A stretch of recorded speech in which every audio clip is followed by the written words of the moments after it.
dans les bureaux de monpetitbikini.com, donc notre start-up de maillots de bain.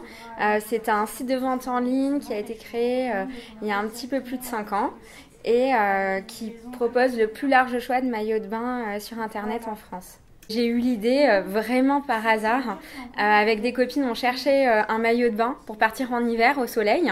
Et là, impossible de trouver un maillot de bain. Et sur Internet, je me suis rendu compte qu'il n'y avait rien non plus. On était en plein boom des voyages privés, lastminute.com, etc. Et je me suis dit, aujourd'hui, il y a de plus en plus de gens qui partent au soleil en hiver. J'ai fait tout d'abord système D, à la débrouillardise. J'ai fait des sondages dans la rue pour savoir si mon idée était réalisable, bonne, et si les gens étaient prêts à acheter leur maillot de bain sur Internet en France. Après, j'ai décidé de me lancer, contacter des fournisseurs de maillots de bain. Ça a été très très difficile de convaincre les gens, mais j'ai eu une grosse marque, Banana Moon, si on peut citer, qui m'a fait confiance. J'ai contacté aussi des marques aux États-Unis, j'ai fait des salons, je suis allée à Miami. Et voilà, j'ai lancé le site avec une offre complète de maillots de bain 6 mois après mon idée. J'avais pas d'argent, j'avais 25 ans, j'ai commencé dans le bureau, pas le bureau, la cave, le grenier de mes parents où je me suis fait un petit bureau.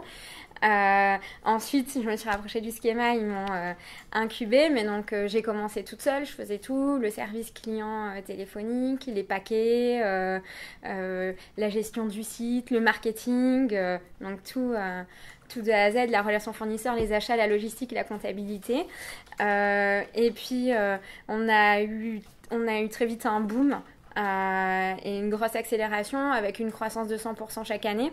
En France, c'est facile de lancer une entreprise, malgré ce qu'on dit. Parfois, il n'y a pas tant de lourdeur administrative que ça, et surtout, il y a énormément de prêts à taux zéro. Encore aujourd'hui, j'arrive à en bénéficier, et puis des aides, des centres administratifs qui nous aident bénévolement à faire notre business plan et à contacter les banques pour avoir des prêts bancaires pour compléter les prêts de l'État à taux zéro.